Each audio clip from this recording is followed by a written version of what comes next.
Hey guys, glad to be with you this morning. I am up in upstate New York, scheduled to teach some students this week, and so I didn't want to miss a 4M training session with you, particularly today's, which is so important.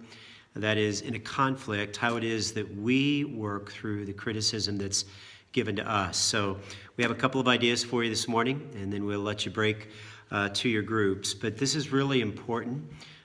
Because you can probably think of someone who at times seems critical of you. I know that I can. And sometimes those are family members. Sometimes that's an employer. Sometimes that's someone else, maybe a neighbor or something. Sometimes it was a parent. Whatever it might be, understanding how to receive that criticism is going to be vitally important. And so with your notes there this morning, I just want you to think about this idea. I like to say that we need to listen to learn, and then we need to think to discern. Not everything that is said in criticism is true.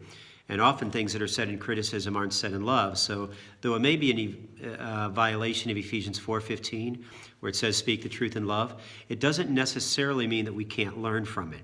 And so that's kind of how I'd encourage you to think about that. Let me just start off with a couple of ideas for you. The first one is this. Biblically speaking, listening is more about the will than it is the ears. We hear the word listen, and we think it has to do with what we're hearing.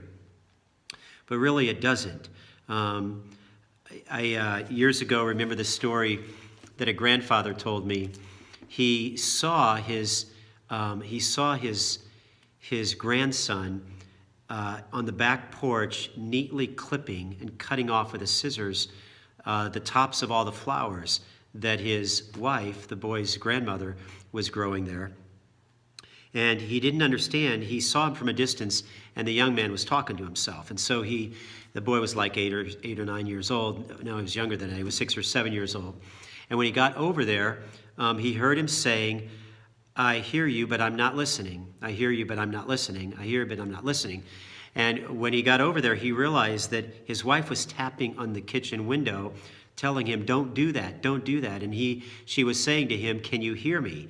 And the little boy was saying, I hear you, clip, but I'm not listening. I hear you, clip, but I'm not listening.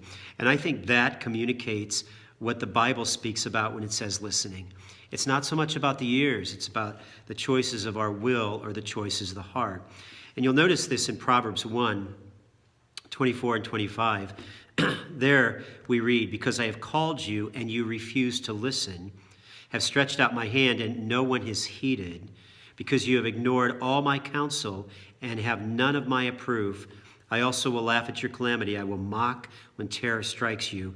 When terror strikes you like a storm and your calamity comes like a whirlwind, when distress and anguish come upon you. In other words, wisdom says, listen, you need to learn to listen, not just with your ears, but as a matter of your will. The second idea is this. Biblically speaking, listening focuses more on the content than the circumstances or the emotion. And I mean by that people can tell us things, and we want to listen to learn, we want to think to discern. It may not be spoken in love, it may not be spoken in kindness, it may not even partially be true. There may be untruths in it. But we as listeners, when someone's critical, should be listening for the content, not simply the circumstances that drive it or the emotions. And I've given you a couple of ideas there, but sometimes when I'm criticized, I will kind of enter into a circumstantial self-pity. I mean by that, I'll start thinking of the things that I did right, and what about this, and what about this, and what about this, and I won't necessarily recognize what I had done that was wrong. I call that circumstantial self-pity. I look at all the circumstances and spin them a different way, as opposed to evaluate them and consider whether or not they are true. The second idea is this. When someone's bringing me a criticism, I don't want to defend the actions, but I do want to gather data. If I'm going to improve and change, I do want to hear what they're saying. So rather than be quick to answer, that's not the issue, that's not the way, that's not what I meant, I want to gather the data. I want to ask questions like, is that what you meant? Were you saying this? Have I sinned against you in some way? I want to move to those kinds of discussions rather than become defensive. Thirdly, one of the tricks I've kind of learned is to write down the detail to review it later. When someone brings me a criticism, I almost immediately say, I just want to write this down just so that I can remember all of it. And sometimes criticism comes like they don't really remember what they said when they're being critical. Like on a couple of occasions in my life, I just remember years ago, a person kind of went off on me with some criticism, and he said, these are the things I'm upset about at church, this and this and this. And he gave me 3 things, and I said, wait a minute, I only have a few minutes, but I do want to write them down so that I can think about them. And I wrote down the first one, and I said to him, I got the first one, what were the other 2? And I've never forgotten this. He looked at me and said, I don't even remember them. Okay. And I remember thinking, okay, that's significant. Like, you brought them out in a fit of emotion, but you didn't necessarily even remember what you said. So here's the idea. Don't be afraid to write down the detail. Even when Kim and I are having a challenge or a conflict, and I've maybe done something wrong in it, she actually values it more when I start writing than when I just sit there.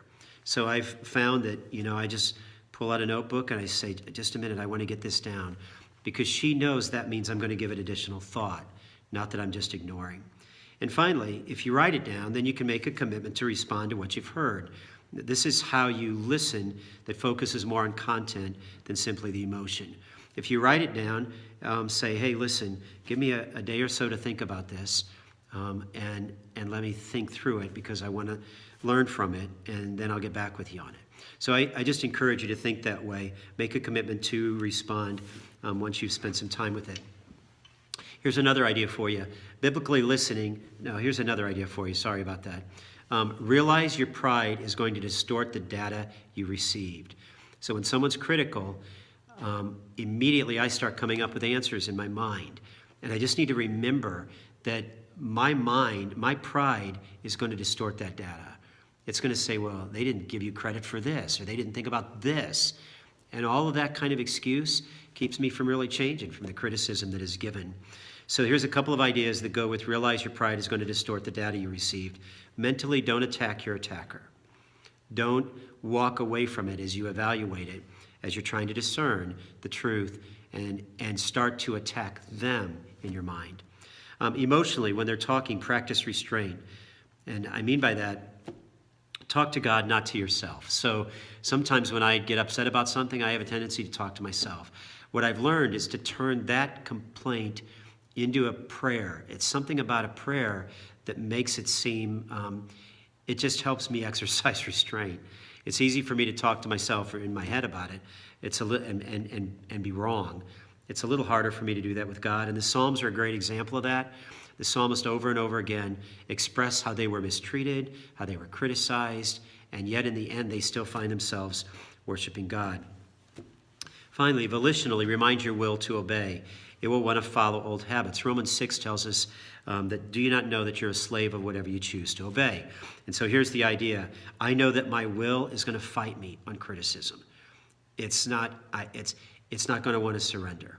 It's going to want to defend me. And so what you want to do regarding the way you're thinking about your choices in your will is recognize you're going to have to remind it to obey. And that's just the very nature of our will. Here's a couple other ones, and then you can break for your groups. Review what the Bible says. Is the criticism rather biblically justifiable? And the way you can do that is to go back and review what the Bible says about judging. Some of the things when we judge another are to be judged. Some of the things are not to be judged because they're simply preferences. So is the criticism biblically justifiable? And there are just there's a short phrase that will help you here. Sometimes when someone's been critical of me, I've asked, have I sinned against you in some way? Have I wronged you in some way? Not did you not like what I did? Not do you want me to do it another way? But have I done something wrong? And because if I have, then I have to evaluate my heart in that. And finally, and one of my favorite parts of criticism is this. Remember, God can use even unjustified criticism to create a greater dependence on him. And you have a couple passages there to look at. In 2 Corinthians 12, you may remember Paul had a thorn in the flesh. Some people believe that that thorn in the flesh was a man in the Corinthian church. Not his eyesight, not a physical difficulty, not a sin, but a person who was highly critical of Paul within the Corinthian church.